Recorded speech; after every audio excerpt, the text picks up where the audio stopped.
right, hello. Welcome to the Psychophiles Podcast. Today we have the pleasure of interviewing Wayne, my sign language teacher for, I guess, the past two semesters. Welcome, Wayne. How are you today? I'm really well. How are you? Good. I'm good, thanks. Yeah. So we just wanted to learn a bit more about your journey and your career. Through our lessons, we've learned a lot about you and the different jobs that you've had and some of the different experiences you've had, but it'd be good to get a bit more of a picture so you can explain a lot better than I could.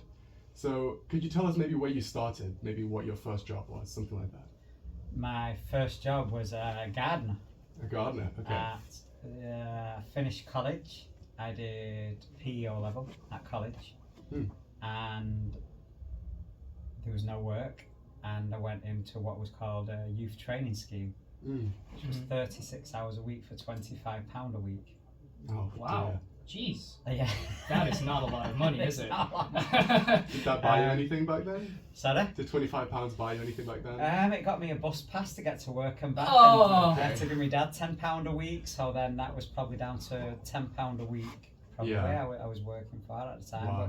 But it was supposed to be a training scheme as you learn on the job. Okay. Type thing. Did you learn a lot from that job, gardening?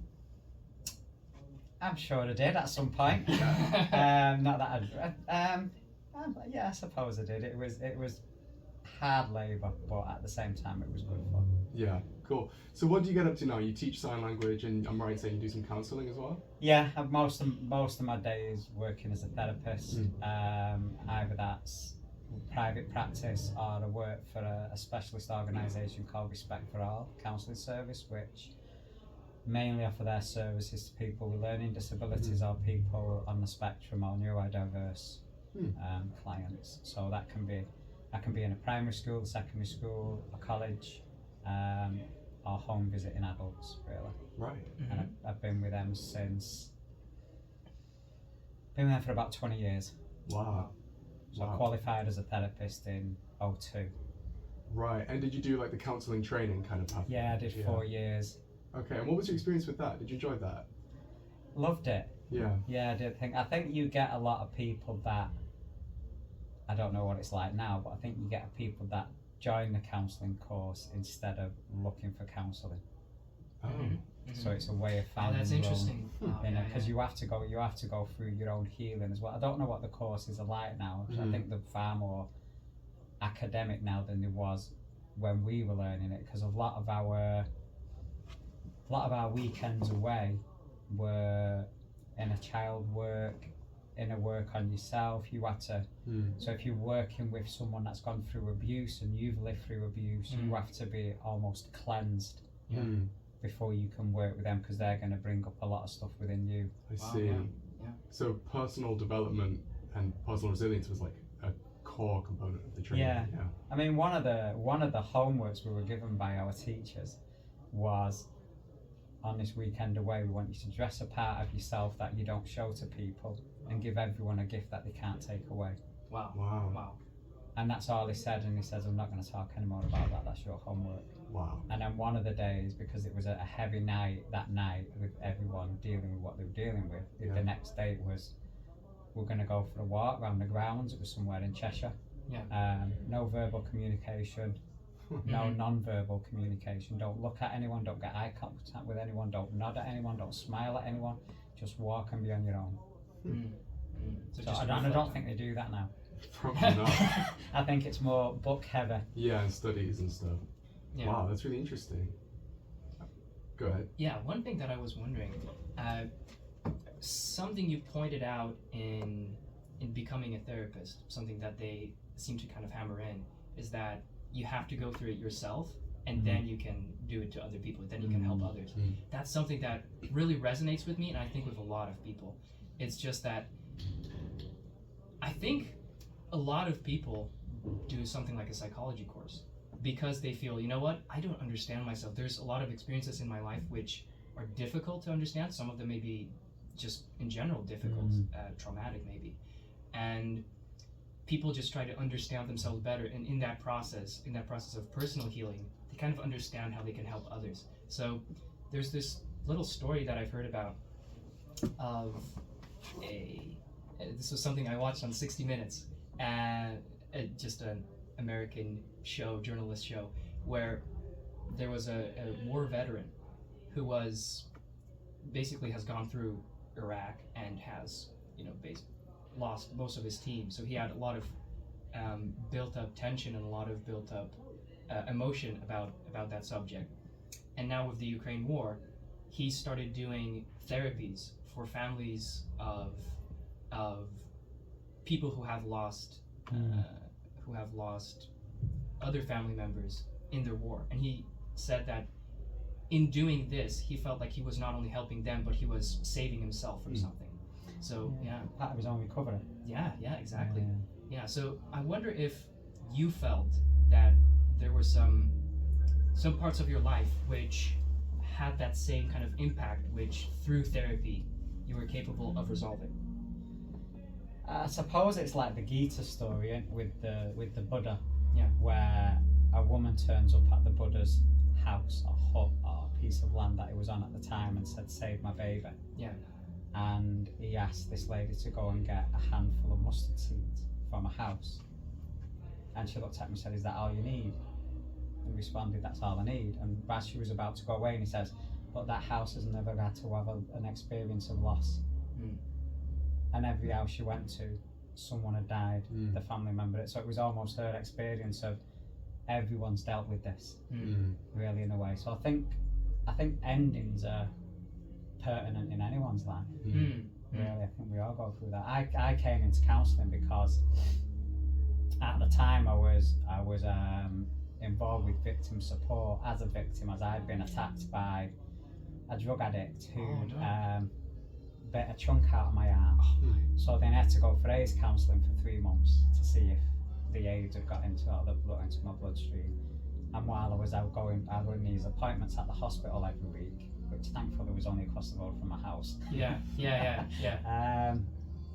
I thought I could do this. So that one negative led into 1,000 positives. Yeah. So that's what started this journey off, really.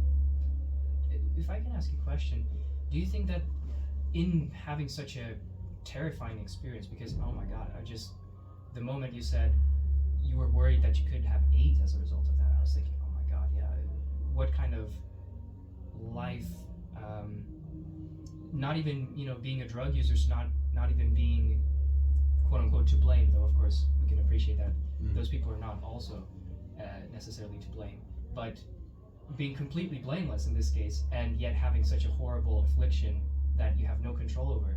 On the one hand, that's really horrifying. It sounds really horrifying to even have that prospect, but at the same time, I've heard of many people who have experienced a complete transformation, a sense that, wow, life is so precious, and this experience of either trauma or fear that you could die, or that you could, not be on this planet for a long time, that is something that inspires you with a lot of gratitude and pleasure from the life that you lead. It's transformative experience.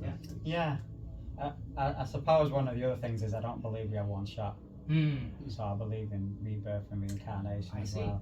And I suppose at that time when that happened, I don't think most of the focus was on what if I've got AIDS. The more focus was on what if I've given my partner AIDS. Oh, I see. So that was more my focus. That I've got to go home and then tell her that I'm positive and you need to now go and get checked. And then it was the children as well. Seriously. Wow. That is quite I was negative. And it's led on to a completely different life. I don't know where I would have been doing now. At the time I was driving buses. You were driving buses. That's something that Marshall told me about. I was like, what? Wait a second. That's such a strange pivot from being a bus driver. Whiplash, Yeah. So that was before the counselling training started? No, I think I was around about that time, and then I left the buses and went to become a postman. Okay. So I worked in the evenings on the post because college was in the day. And then when I started going to night schools, I moved on to a post round in the morning so I could go to night school in the evening. So, and then I was working for Bernardo's as well, and then went into children's social care for 15 years. Right. So am I right in saying the first couple of years of counselling training are like part-time night classes? Yeah, they were. Yeah, it was just a couple of. They don't do it the same now. I mean, now it's classed as a level 4, but then they've removed the level 1. What does that mean? They've just it starts that as a level 2. So the level 2 now is like a 12-week course, introduction course, and then the level 3 then becomes a 1-year course, and then the level 4 becomes your 2-year diploma. Right. Whereas before it was a 1, 2, and a 3.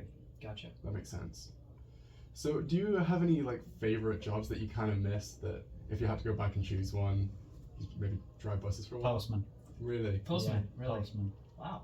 I like walking, I like hiking, and I think once you're out, I mean, it was different then, it's not the same now, because the postman you don't see on your street now till the afternoon. Whereas when I was doing it, once it hit 6:30, even though when your bags were full in the morning, you were there for 4:30. So once your bags were full and all the mail was off your desk, you could go. So the bags were in the car for 6:30, and you were out the door, and if you finished at 9 o'clock, and then did a second round as well for overtime, and then finished that round again for 11 o'clock, and then getting paid till 3. So it was a good job. It's not bad. Yeah. So I used to do that, like, I don't know what time I started, 4:30, and then I would finish round about 8 o'clock. Right. Go home, get the girls up, get them dressed, give them breakfast, shout the mum, say to the mum that they need to go to school, and then I would walk down to Bernardo's, and then I would be at Bernardo's 9:30. Wow. And then one day a week I would come into Manchester and do my teacher training. Right. You did your teacher training, right? And so is that part of your journey to be a sign language teacher? No, and it wasn't even the path. Right. The reason why I trained to be a teacher was because on most of the counselling jobs they need you to have training experience. Delivered away. So I was like, how do you get training experience? So I went and trained as a teacher. Fair enough. So that worked out. Yeah. And then my sign language teacher couldn't make a class one Saturday morning and asked me to cover. I was working then as a learner support worker, helping people that were blind or they couldn't write or they had learning disabilities to help them learn a course. And I rang the manager of the department up saying, I'm just letting you know I'm covering this class on Saturday. And she was like, yeah, you can't do that. You need a teaching qualification. I went, yeah, I got one of them. Well, you need a level 3 in the subject you're going to teach. Yeah, I've got one of them as well. And then she was like, right, we need to start. Wow. Wow. So you're really overqualified, I guess. I suppose I was at that moment in time. So you were doing your sign language lessons and you had a level 3. You said your sign language teacher. Oh, sorry. So it was you're covering for her. Right. Yeah. I see what you mean. So how long does it take you to get a level 3? Now maybe 3 years. Okay. They're now a 1-year course, whereas when I was doing it, a level 1 was a year, level 2 was 2 years, a level 3 was 2 years. Right. So it was, but now everything's, I think it's money. Yeah. Really, so everything's been squashed into a year, really. So 3 years. Yeah, that makes sense. Yeah. And what tips would you give to somebody who wants to learn sign language, get to level 3? Go to a deaf club. Meet the deaf community. You know, be involved with it as much as you can. If anything, travel. Go to Bury, go to Bolton, go to Stockport, go to different areas, and just be involved in their community. Really. Do you think you've learned a lot from just actually signing with deaf people? I think you learn a lot about their world. I think you learn a lot about how privileged we are, having hearing and what we take for granted. Even the simple things that, you know, someone said to me, not being able to see the price on a till, and having the digits on both sides, whereas, you know, no technology's moved on. This was a while ago, but when someone's mouthing the price, they still don't know. Right. Do you know, even a simple thing? It's like ordering something now. I mean, a lot of stuff now you can order online, but when it was ringing up for a takeaway, wow. Ringing up for a locksmith if you break your lock in your door. Yeah. You know, how do you get in touch with that? Even today's, how do you get in touch with that locksmith now? I mean, well, you can email or text or whatever, but I think there's still a lot of barriers. Yeah. Even within hospitals now. I deliver training in a hospital on a Friday morning, and even the hope of an interpreter being there.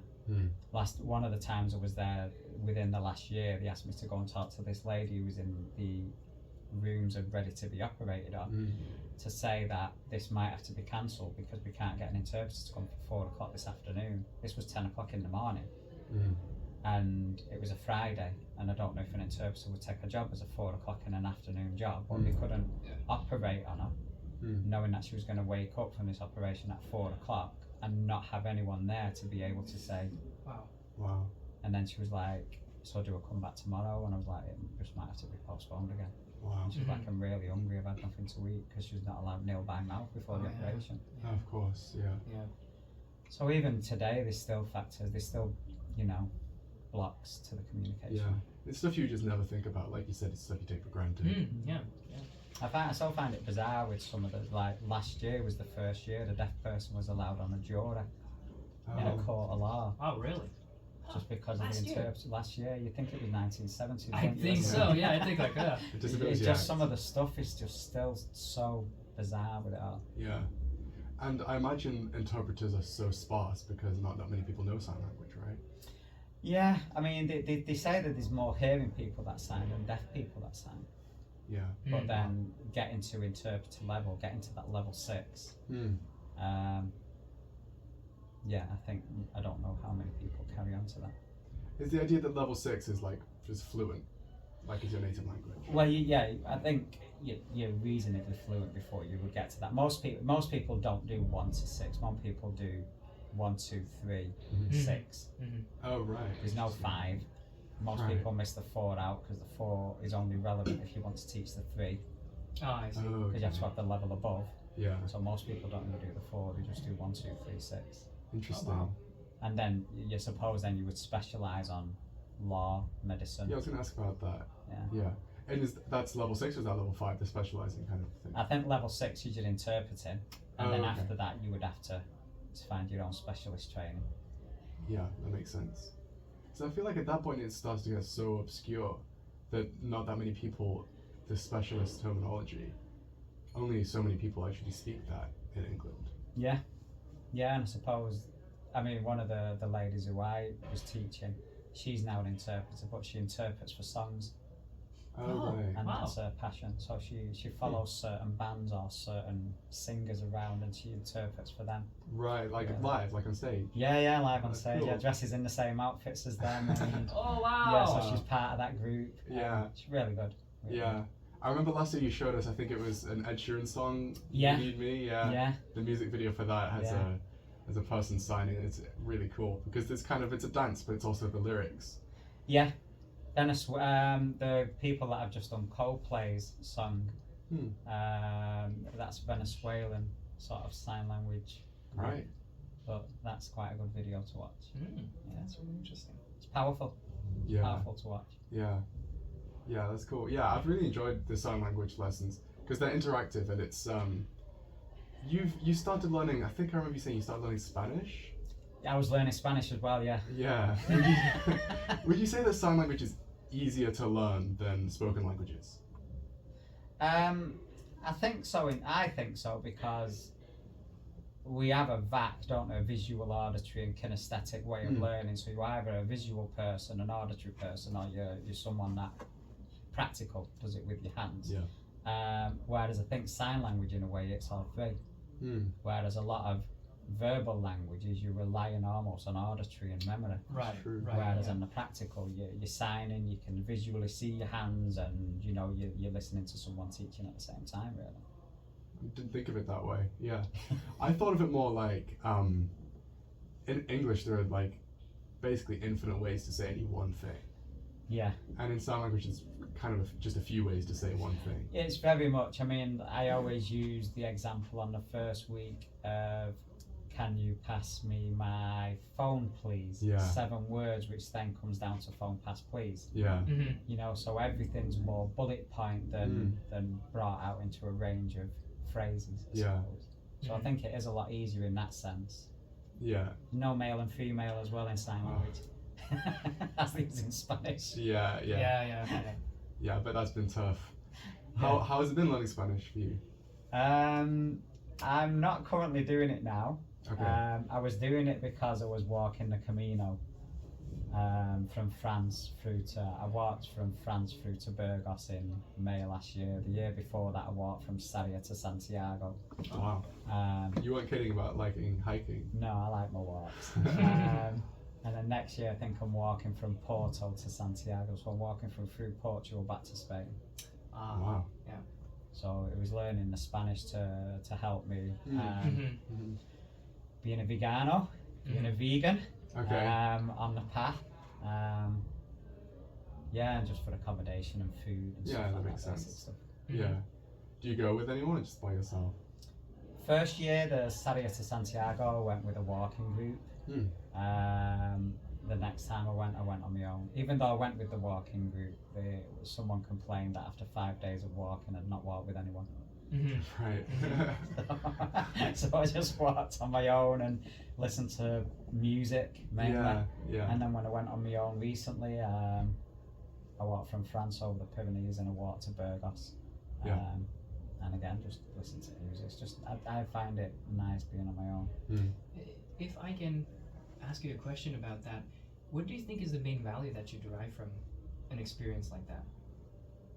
Is it like relaxation? Is it the ability to reflect a little bit? You said that you listen to music, so it seems like it could be both. I think sometimes there's a part of the world that you wouldn't necessarily see unless you were doing something like that. There's no way I would have visited any of those Spanish towns or villages. And the only, I suppose, income they get is the pilgrims, the people walking through those villages. And I just think I want to see as much as I can before I'm unplugged. That's my main thing really, and that seems quite a great thing for me to do because I'm not a beach person. Okay. After being laying down for 7 hours in bed or whatever, then getting up and then lying down on a beach for so many hours, like I can't do it. Doesn't seem too active to you. Whereas I struggle a lot to be still. I don't think, Marshall's probably never seen me sit down in a classroom. It's quite unusual actually. So that's a perfect holiday for me. Yeah. Walking, being in beautiful countryside and seeing places I've never seen. Yeah. There is a charm to going to a place which isn't too touristy. I've recently been to Bosnia and Herzegovina. It's not a place where a lot of people go to. It's outside the European Union. It's basically a post-communist state, so it's got a lot of issues still, like social issues, and there's not a lot of gentrified areas. It's much more raw. I think that's the way that I describe it. And I think I just As it should be. Yeah, and I just like something about that unpretentiousness of places like that. It's just like people see you a little bit like a stranger almost. And you need to learn that world a little bit. Whereas if you go to a place like Rome, you've got 100 stands on each street, and you don't really get to have that full Italian experience. And I suppose that world is gone. Yeah. That world doesn't exist anymore. Yeah. Even if you go to like a small place, there's probably a lot of just millionaire mansions. Everywhere. Yeah. I suppose a lot of places become ghost towns, don't they? Because people have them as a second home. Yeah. And then don't live there. Yeah. So that seems like. Tell me if that's like. It gives you the ability to re-experience something like that, something maybe older. The way that travelers experience the world in the past. I think one of the main things is the expectation of a lot of people on the group was that people should speak English. And a lot of these places we went to, you went into a store to get a loaf or to get milk or whatever, and you say to someone, do you speak English? It's like, no. And it's like, why would we expect them to? And I think sometimes it's nice, good for you for not speaking English, or tell, whether they did and they choose not to tell us that they speak English. But I think it's nice that things are still the same over there. You go into a village and there might be 2 churches, a pharmacy, and a store. Yeah. And that is it. Yeah. That there's no commercialism. There's no, it's not built for tourists. It's people that just live there and live that life. Yeah. And there's just no litter. Oh yeah. Not whether you're in a city, in a town, in a little village, on the path, there's just no litter, there's no noise, there's no cars driving past with volume coming out the road. Right. It's a completely different way of living, and it's 3 hours across the pond. Nice. Do you think that's a feature of it just being a small area where it's like a community, everyone has a responsibility over the town? Yeah, I think it's just their way of life, but it's nice that they've not lost that way of life. Yeah. You know, I suppose like with Rome, it's just now lost that, and it's commercialised. Yeah. Mm-hmm. Really. Yeah, I see what you mean. Yeah. So in our conversation so far, have we missed any jobs? You said you're a social worker for children or something like that. I wasn't a social worker, but I was a support worker. I worked in that's what you children's social care for about 15 years in different departments.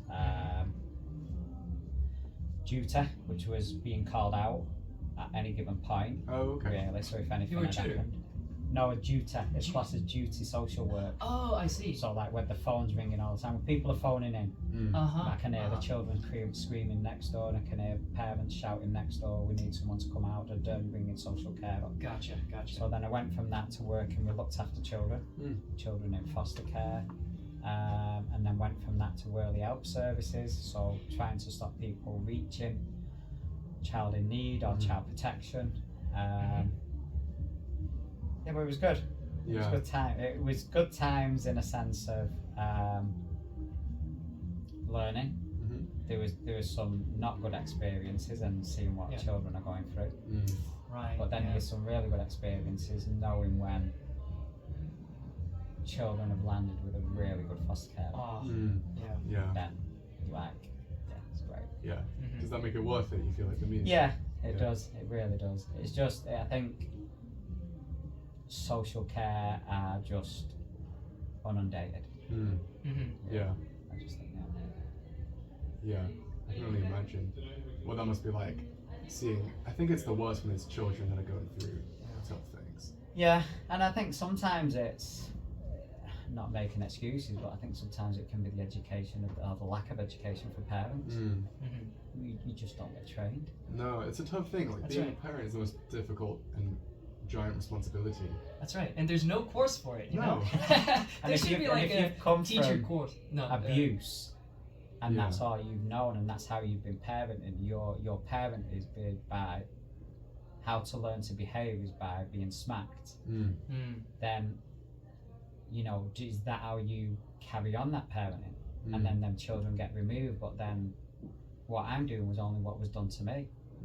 It's my norm. Yeah. For a lot of people. Yeah. You know, so sometimes I think it's almost seems justified. Yeah, in a way. I think obviously a lot of people flip the coin and do things differently, but I think sometimes it can be a generational thing. Yeah. And nobody to teach them differently. Yeah. I think as well. Yeah. Definitely. But yeah, I loved it. So from your experience, I'm curious because you say if they had a little bit more education about what's the right way of doing it. Well, we have a podcast now, so we could actually consider, what do you think is a more empathetic, maybe more correct way to parent? From your understanding. Obviously child-centered. I mean, throwing another job in here, I used to be a baby massage instructor. What? For Bernardo's. And a baby will You're like the best parents. before a baby Babies are getting massages. can talk, it will say no 3 times. This is a months old. Before it can even shake its head and say no, or verbally say no, its body positions will tell you no 3 times before it will cry.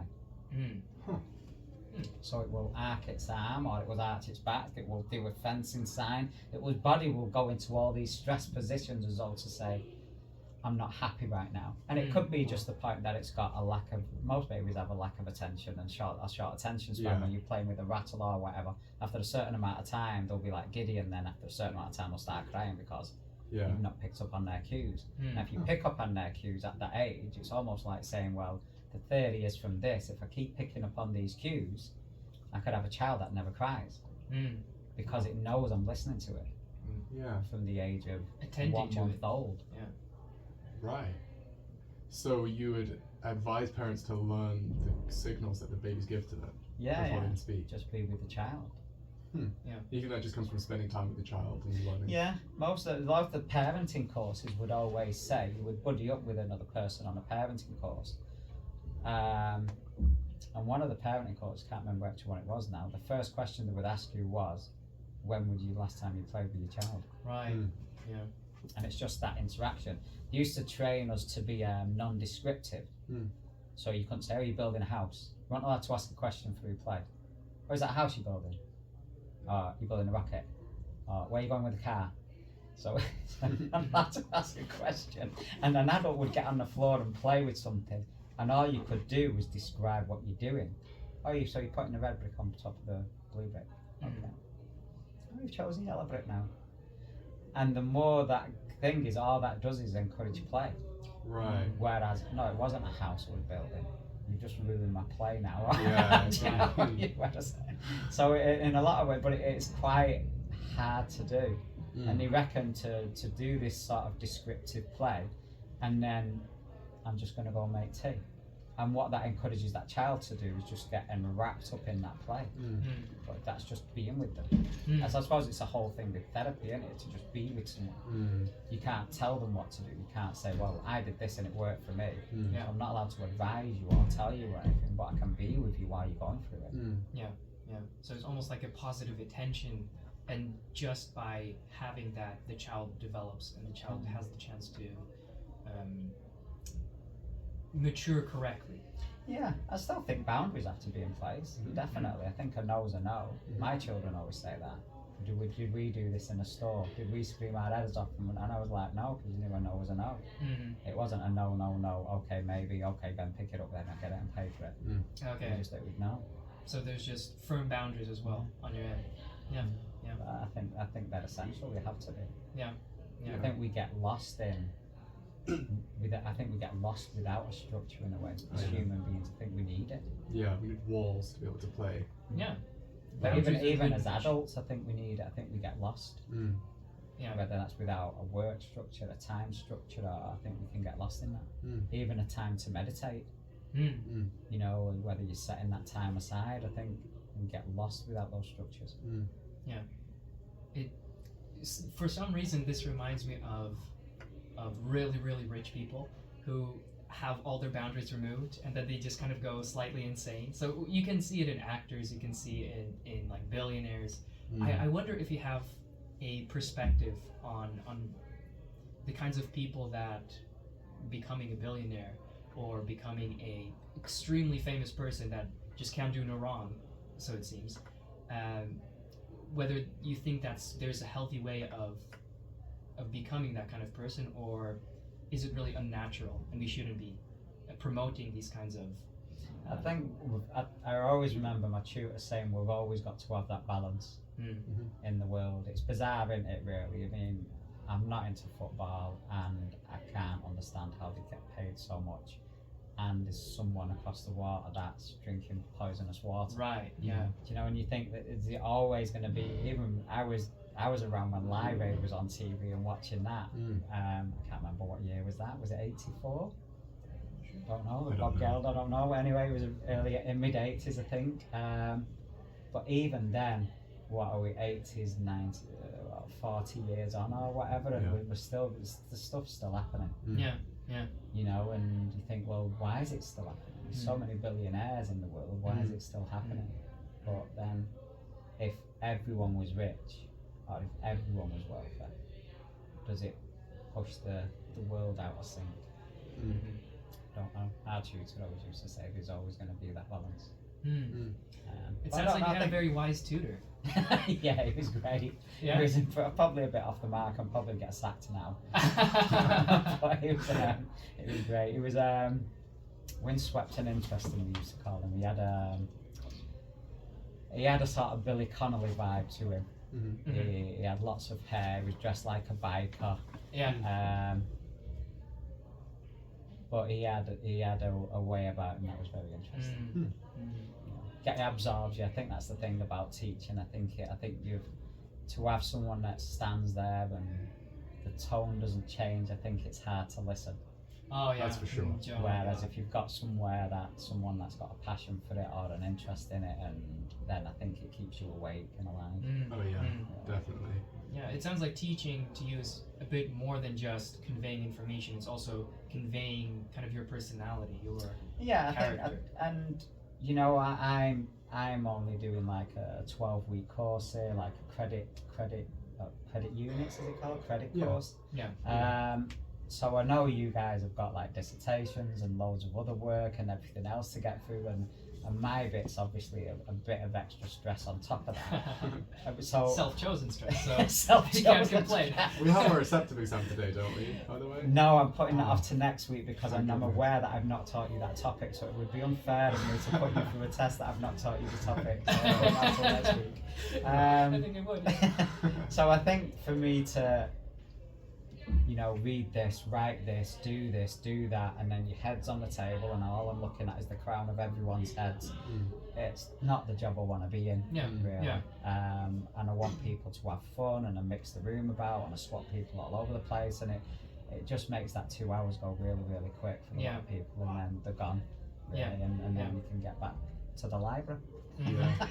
Back to studying. It's true, and it is good, and I find that I don't find myself needing to do a lot of work outside of the lesson. I do work outside of the lesson for sign language, but the 2 hours feels quite comprehensive. I feel like I have a good experience with it.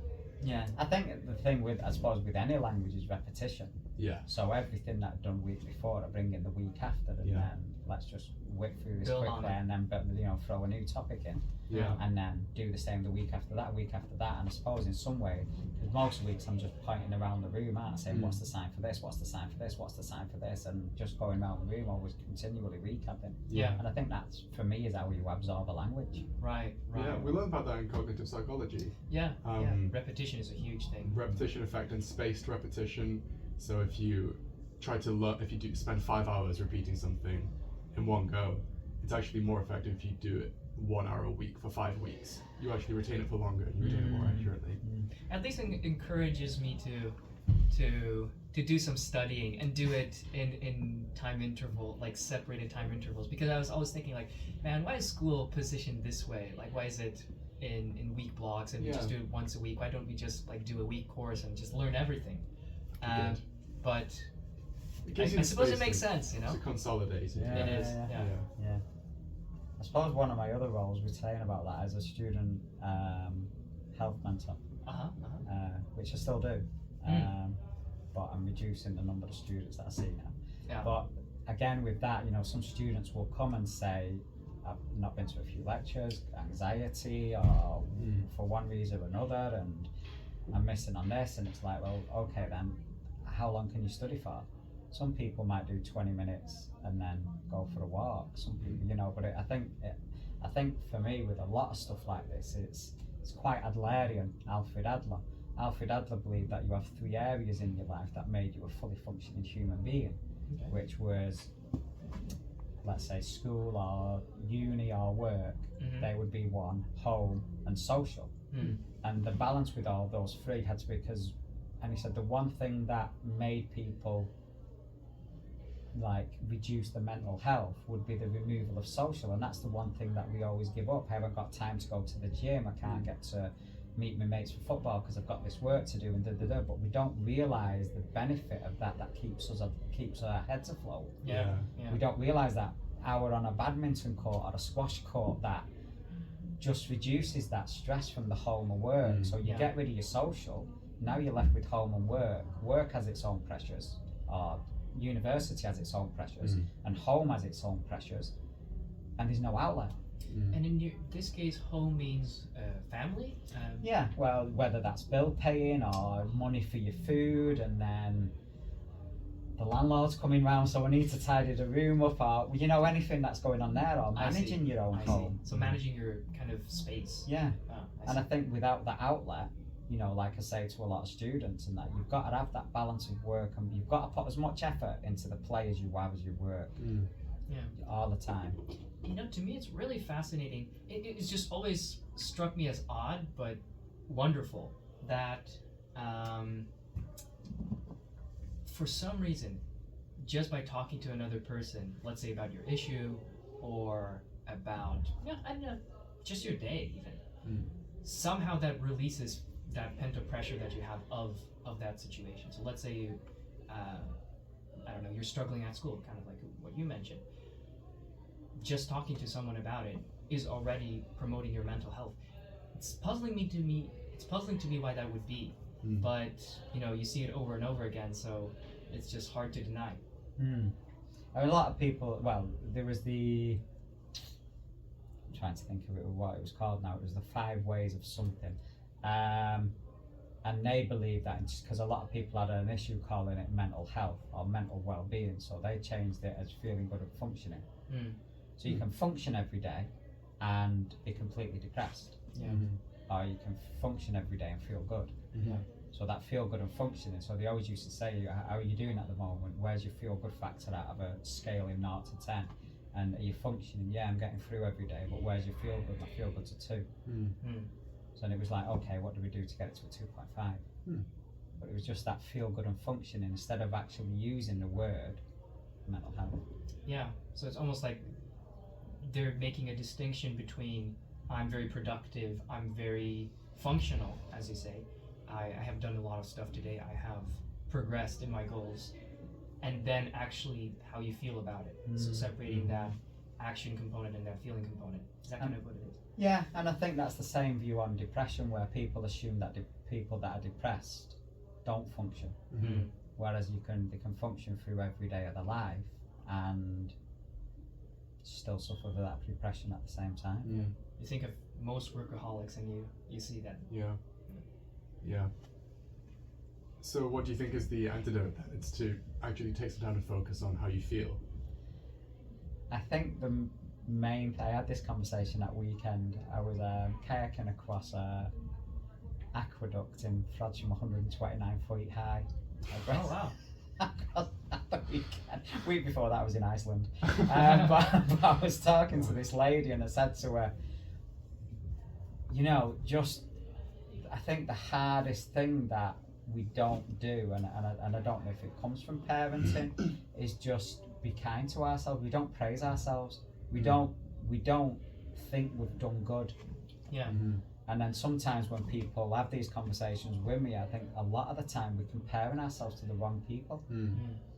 Well, you're doing really well in the match today. Yeah, well, I'm not Ronaldo, am I? But you're comparing yourself to the wrong person. Why do we do that? To bring ourselves more down, to make ourselves less worth. But I think that being kind to yourself is the hardest factor for us to all take on. Asking people to just write down what you've enjoyed today, and every day you've got to do that. I'm going to write down something that I enjoyed yesterday, or something that made me laugh, or something that I was really being kind to myself yesterday. And I'm going to write this down. So all I'm going to do is the frontal cortex of the brain. All I'm going to do is look for the good. I used to pick my kids up every day from school, and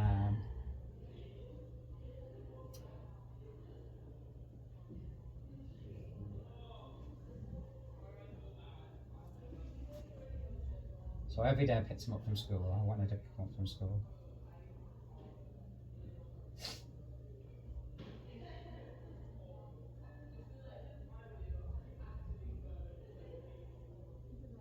I used to say to them, tell me 3 things that I've done well today.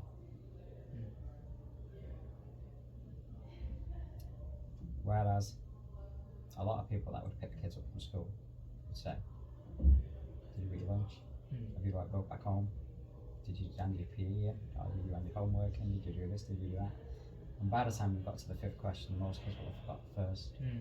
Where I just think, I don't know. I think I know there's probably no theory in this, and you two might correct me wrong with being psychologists, but I think the brain's programmed to remember bad. You ask anyone, how was your 10 days in Gran Canaria? Oh, first 2 days it rained. And it's programmed to remember the bad more than anything else. Or I dodged his tummy one day. But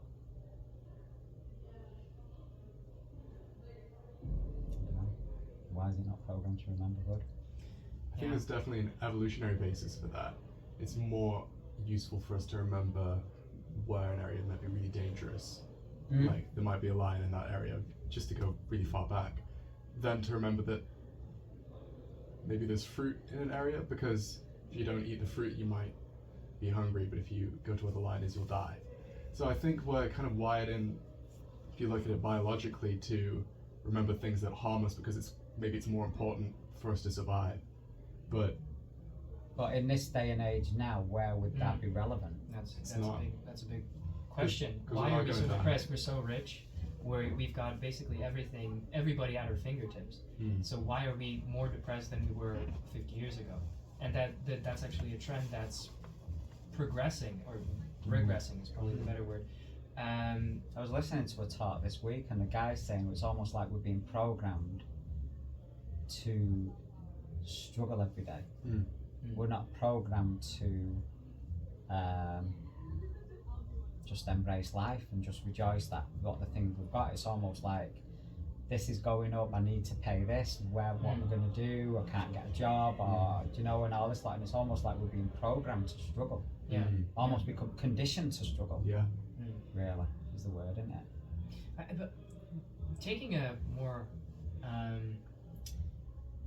hopeful look at this, I feel like there are a lot of movements right now which are actively looking at this, because I think you're completely right in saying, yes, we've been struggling and nobody's been really addressing it, but I feel that now we're finally beginning to notice these things, like even the creation of positive psychology, where we care about how do people feel and how can we make them not only prevent them from having diseases, which was kind of the standard. You see someone with a flaw and you try to fix it.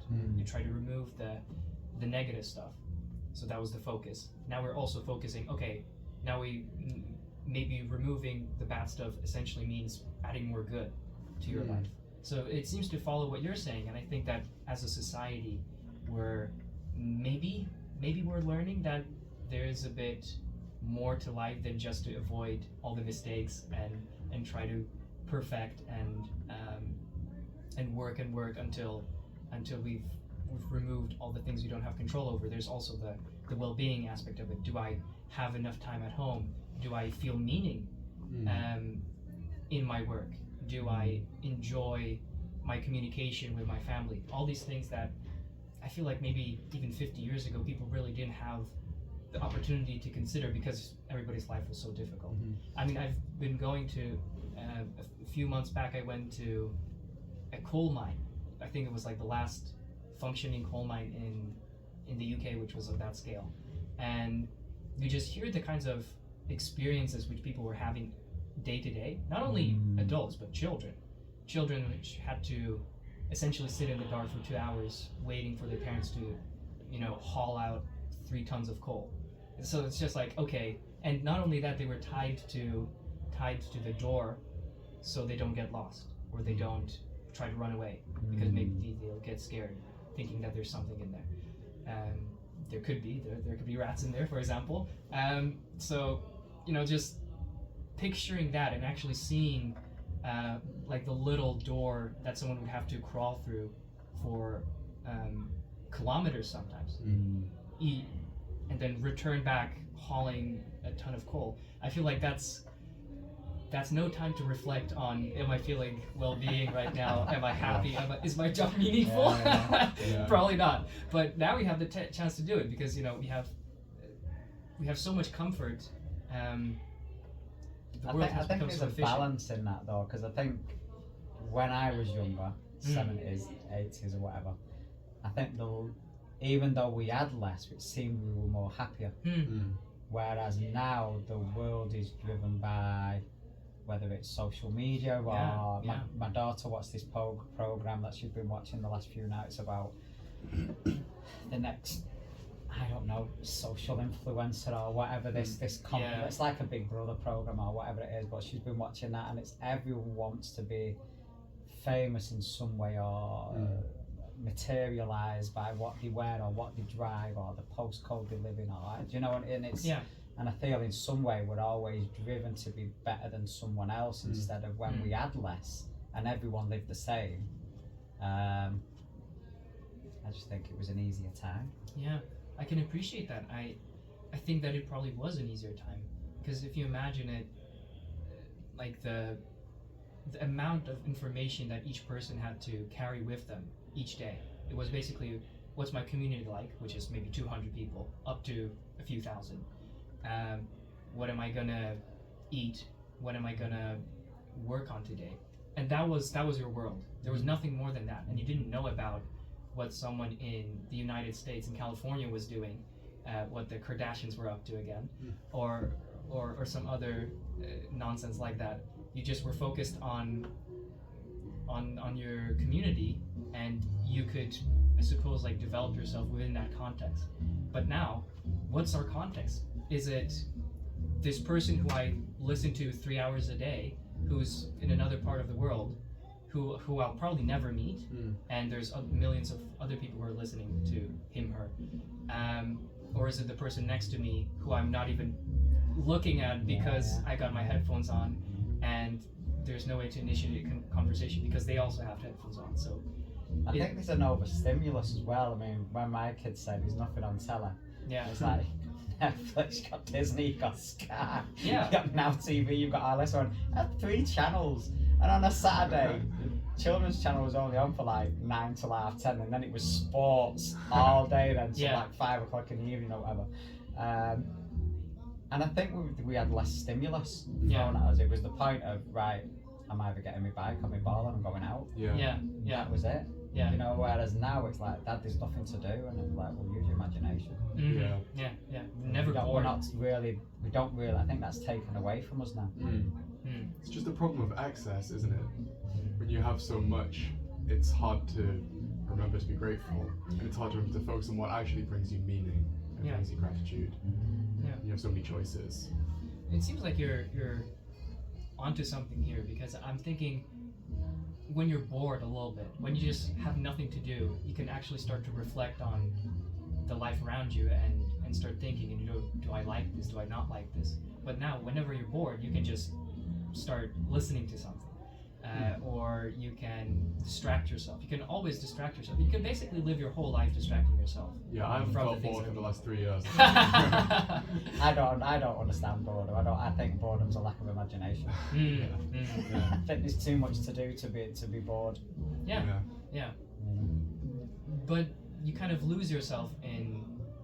I've had this almost 1.5 year long period, a couple of years back, when I was just living in the US. I was mostly by myself, and what I did for most of my day was listen to either podcasts or some book, some comedy, something like that, and essentially that's how I passed my time. And I don't remember much else of that time except for the work that I did. I told you about that YouTube that I was doing. I did that as well, but except for these things, I just didn't remember that time all that well. And I feel that a lot of people that I know, that's how they're spending their time. I know that like the average time spent on social media each day is 2, 3, 4 hours. Like the average is 3. So just such an insane amount of time spent on something that didn't exist 40 years ago. Literally didn't exist. So that's been, I can appreciate that that's been a profound change in how people live their lives. And I wonder, in your case, has it changed much? Do you think that you've been influenced by social media and you're looking at LinkedIn, see if you got more followers? I think I don't really do a lot of social media.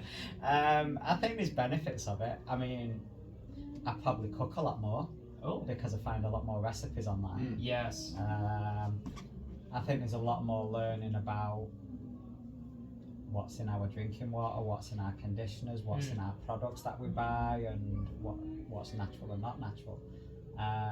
My daughter keeps telling me that I need to stop watching social media because of all the changes in the house. Are you buying stuff based on the social media posts? Yeah, mostly environmental stuff. Okay. Holland and Barrett now instead of like Home Bargains. I don't do Holland and Barrett. Okay. Avocado. toast. No, well, apparently, see, there's disadvantages on that and being a vegan as well, isn't there? Because of the way it's produced and I see. everything like that. So, Vegan, that's a really interesting choice. I feel like when I was thinking of people who choose to become vegans, I always think, wow, that's a really hard position to take because there's so much around you that doesn't fit with your diet, with your lifestyle. Like half of the store is not for you anymore. Oh, yeah. So how did you come to that decision, and why do you think that's the way to go? I think I've not been a vegan since 2000, but I think the journey started in 2000 where we had to do a project on someone on the counselling course, and I chose Gandhi. Oh, okay. And his version of an animal was a non-human, because he refused to call it an animal, because when we get into our animalistic behaviour, it's not a nice behaviour, so why project that onto another species and say they're an animal? So he called them non-humans, and then just started off the thought and then looking into, do we need to absorb this? And we're supposed to be the most intelligent species on the planet, so do we still need to be doing what we were doing when we were hunting lions and whatever else we were killing for food?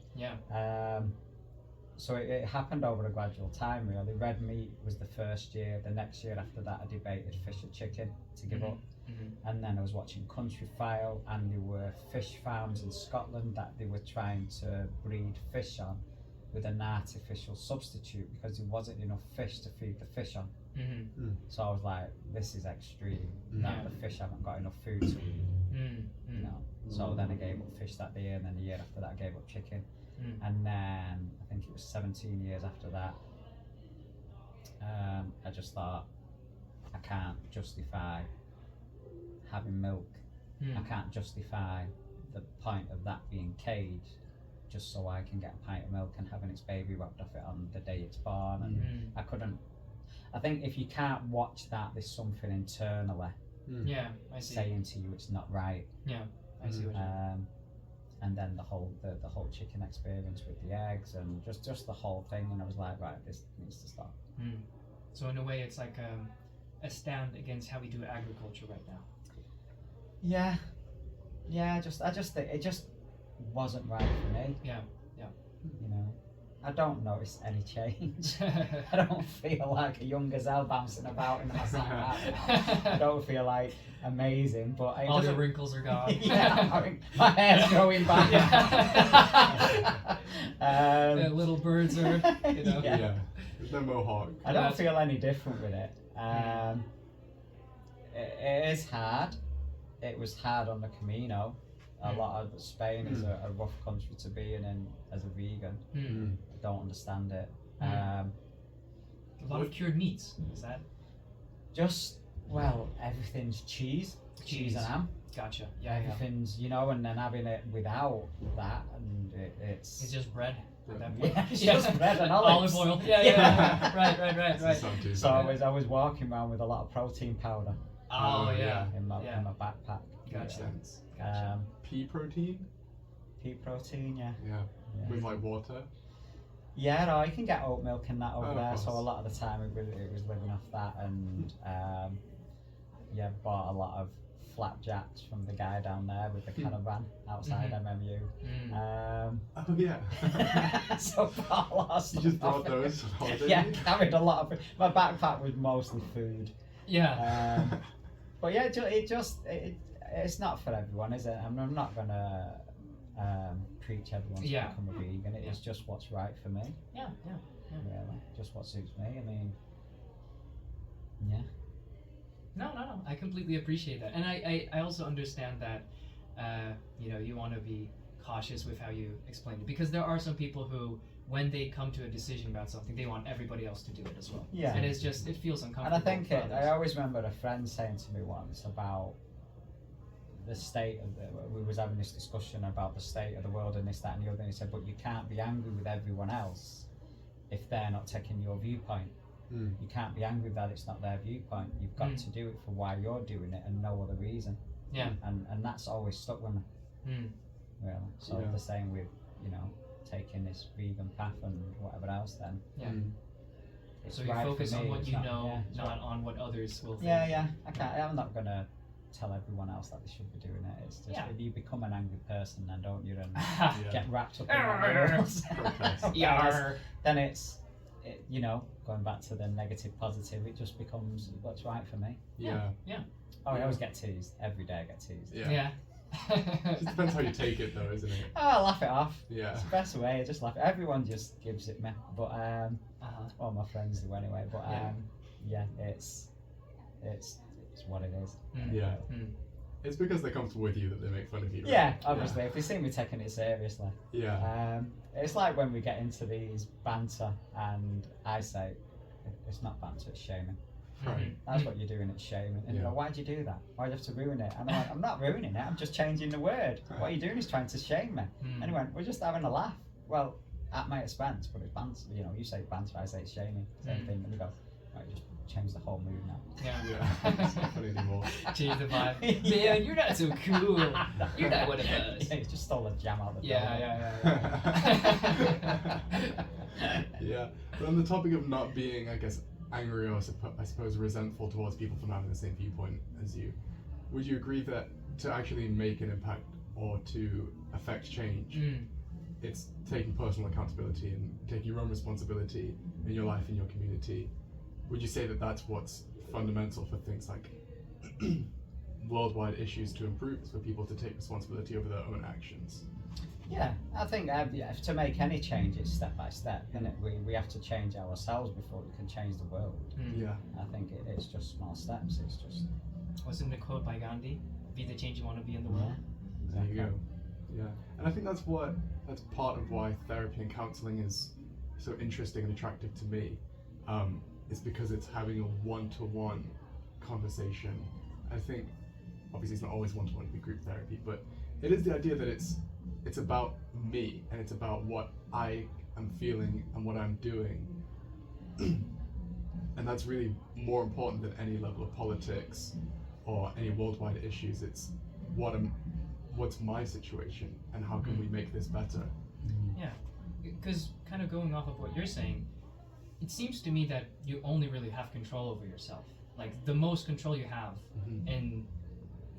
in the things that you could theoretically control is your behavior and how you interpret things and how you act towards the people around you. You can't necessarily, unless you're in a very rare position, you can't say, okay, India become rich now and it will be done. You're not a king or a deity to do that, but you can actually change yourself.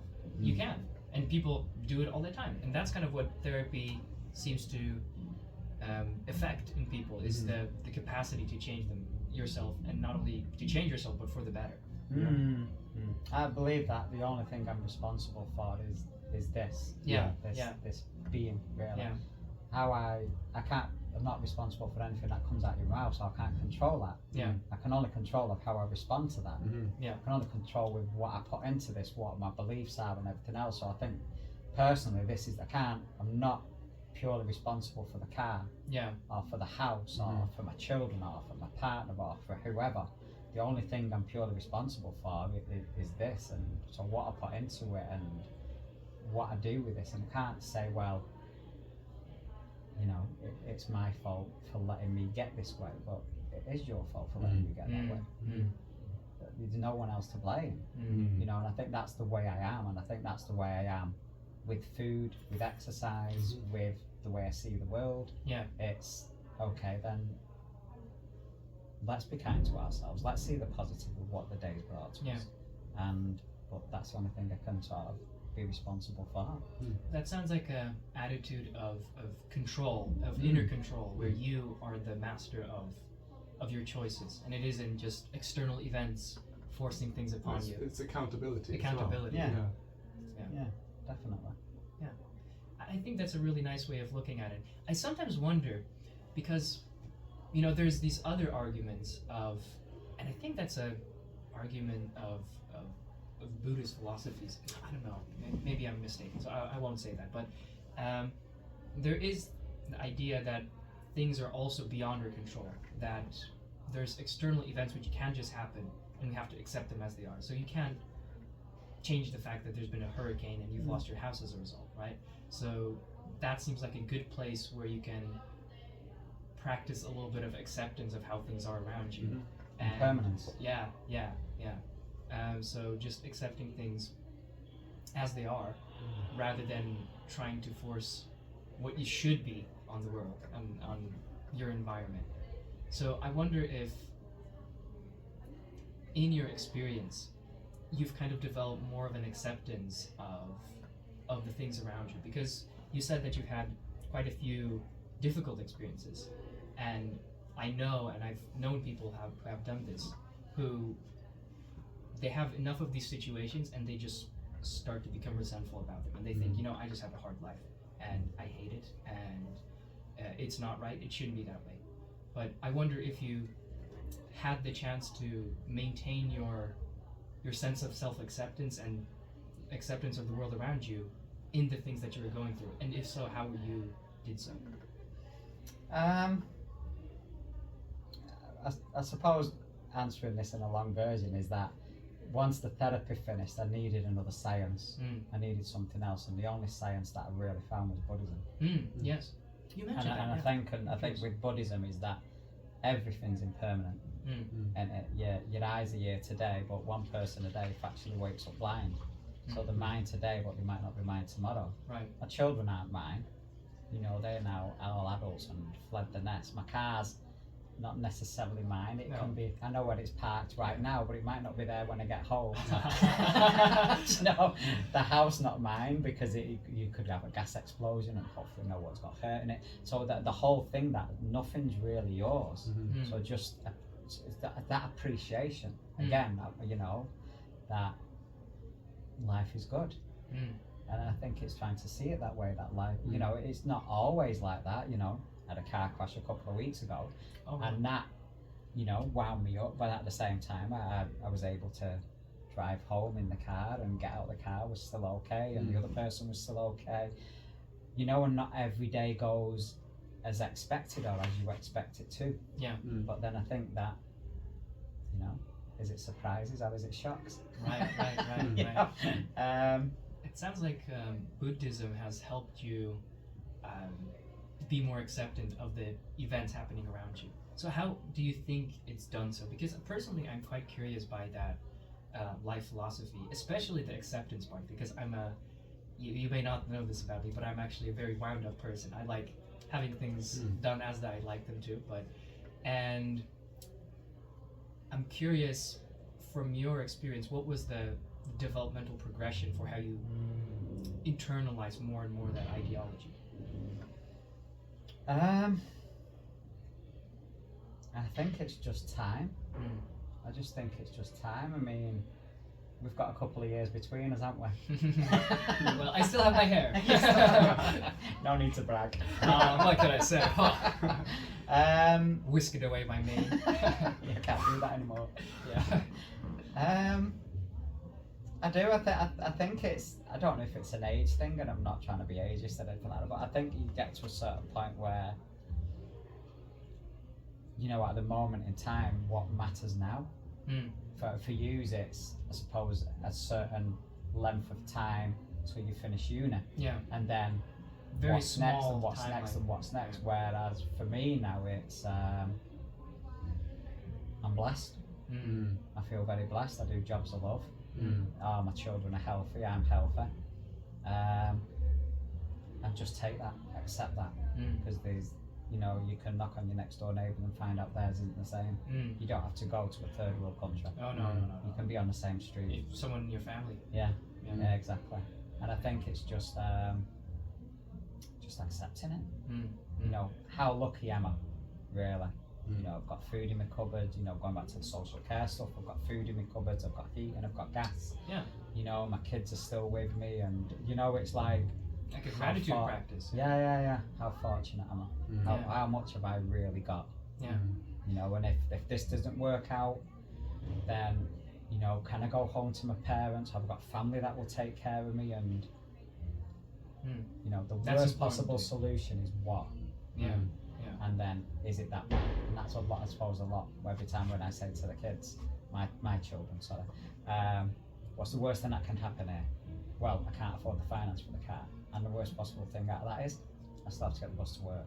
And the worst possible thing out of that is, well, there you are. Yeah, it's not that It's bad. not that bad. Right. That's almost like a stoic idea. I remember a quote that we fear more in our minds than we do in reality. So there's just more suffering in the patterns that we construct in our head, the potential things that could happen, more so than the actual things that do happen. Yeah. And so we think that we're going to suffer more by, let's say, talking to this person that we're embarrassed to talk to, than by not doing so. But if we actually tried it out, most of the time it wouldn't be that way. It actually is I'm saying that with a little bit of authority because I have read a study that was exactly fits that, and that's actually quite interesting, so I can give it a little bit of a description. So there was a study in which people were forced to talk with others on the train. Usually the habit is, you sit by yourself and you focus on the things. Probably in isolation. Yeah, you're basically in isolation. And what they did throughout the study is half of the people actually had to go out and start talking to people. And people who were participating, they rated that, oh man, I'm definitely not going to like this. It's going to be uncomfortable. And I'm not going to feel that it was a productive time spent. And then once they've done it, very happy about it, they actually had the same sense of productivity as people who are by themselves listening to something like a podcast or doing something on their phone.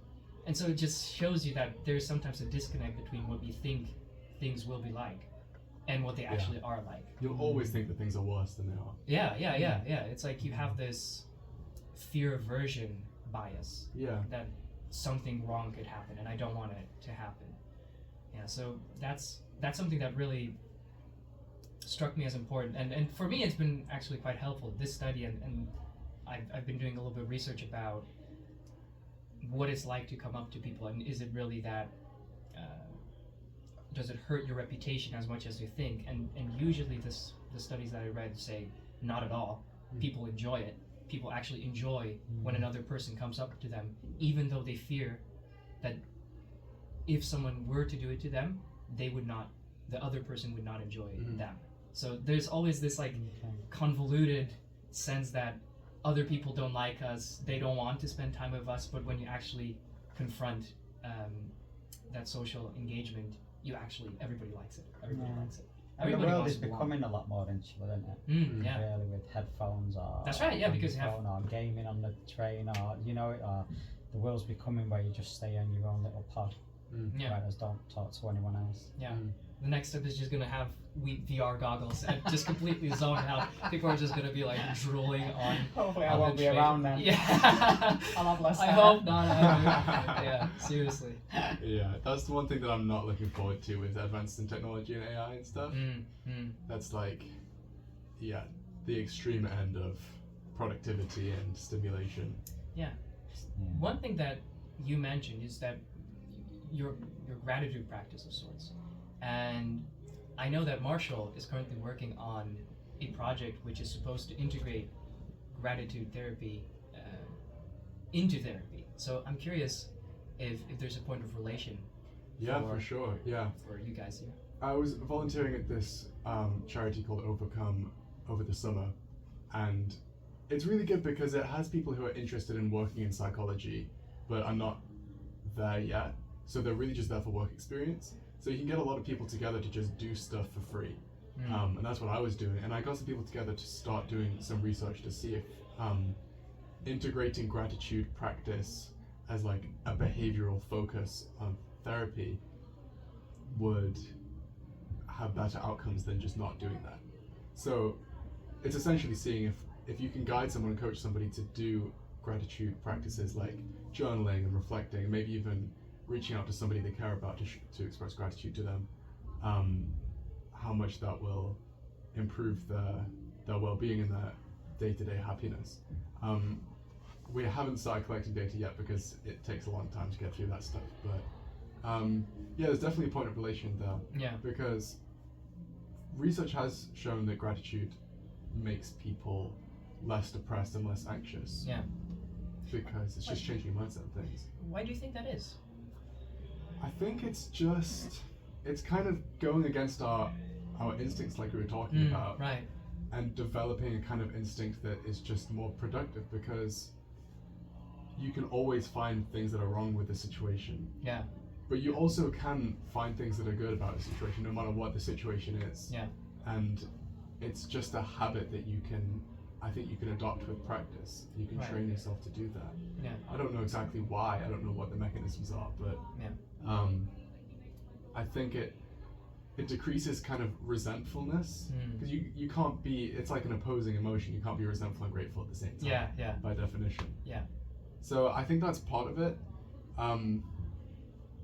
And also being grateful, it allows you have to focus on what's meaningful to you, because that's what you're going to be most grateful for, like your family or the important work that you might do, that might be meaningful to you. Yeah. And I think just as a rule, focusing and aligning yourself with what's meaningful to you and what you value, it goes hand in hand. Yeah. Yeah. And that's what, You know, that's something that really sparked a thought that I remember, a research that I've done, and it was that people who feel more gratitude actually do more acts of kindness themselves. So they're more pro-social. That's the official term. So they feel that because they've been so blessed by the world, gratitude being very synonymous with things outside of your control that were good, kind of like what you were saying, like thank God that I have food, thank God I have a family, thank God that I have this house, this warm environment, and then also acknowledging that you may have not had it and it's not fully under your control because your neighbor, maybe they don't have all of that, maybe someone in your family who may have not made all the worst choices necessarily, they just kind of were not as blessed. And so that's gratitude. And then once you've acknowledged that, it's much easier to think, well, I need to help others. I need to help others have the same experience, because they may have had less luck than me, and that's just not right. There's some I feel like there's an internal morality that we kind of trend towards, and it's that we want to minimize wrongs in the world. Yeah. It's like chargers and drainers, isn't it? So if you are that optimistic, you're more of a charger. So it's almost like your bottle's overflowing. Yeah. So you've got more to give, whereas someone that's a drainer, someone that's either angry with the world or frustrated in the situation, they are probably drained. There's probably not that much in their bottle, so they haven't got anything to give. What they want is stuff given to them. Depending on how they are in that situation. But I think it's, it's bizarre, because you can walk down the street in Manchester and no one will say anything to you. You get yourself onto the top of a hill and every single person that passes you will say good morning, or how are you doing, how's work, isn't it beautiful up here, and and it's like, why doesn't this exist down there? It's like half an hour down the hill. I've always thought that. Do you know when you get someone up there and they'll go morning, even in a park, you don't even have to be up a hill with a maybe a bloke in a park without a dog. It's a strange concept. But walking through a park with your kids, or and people will talk to you, but you think, why don't this happen in Asda? Why don't it happen walking down Oxford Road or around Manchester and so on, just because, how you doing? I remember getting off a bus years ago, must have been 20 odd years ago, and I remember saying to my partner, like, everyone just looks like an injured soul. You look at everyone's faces and no one's smiling. No. Unless they're with other people who or on the phone having a laugh or something like that, but you think, and that goes back to that conversation on the train. Doesn't it? That once you engage with someone, it lightens them up, it recharges them. When we're on our own, it's almost like we're drained. Wow, that's beautiful. I think time is getting on, but that was even more of an inspiring and interesting conversation than I expected. So thank you for taking the time. Thank you. No, thank you for the so invite. much, sir. Thank you. Thank you again.